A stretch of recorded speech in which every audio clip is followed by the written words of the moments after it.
Give me that money, honey. Is that the 20?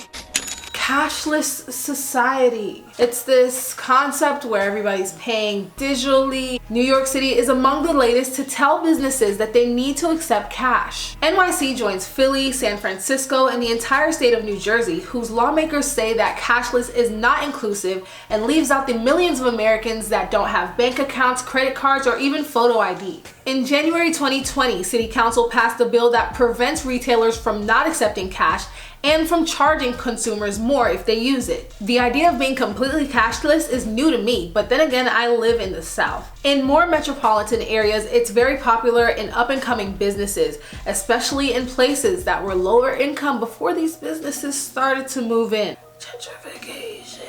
It's easier than ever to go cash-free if you have the tools to use it. A smartphone and internet access. It's appealing to businesses because of the speedier transactions, the reduced risk of theft, and just less hours in the store counting money than having to go to a bank to do drops. As more people use things like Cash App, Venmo, Zelle, more people just have interest in using a digital wallet instead. But truth is that the entire country isn't up to speed.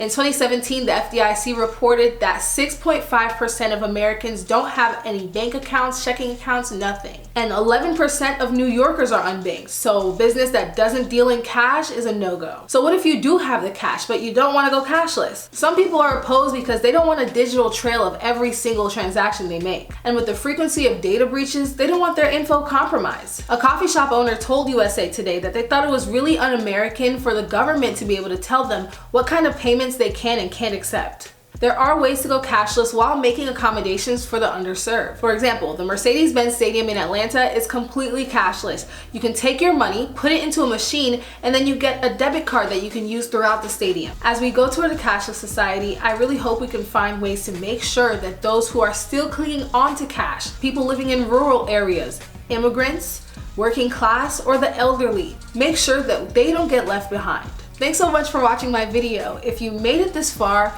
you a real one. Like and subscribe, follow me on my socials, all that jazz. And if you have any ideas of what else I can talk about, let me know. Anything from business, tech, everything in between.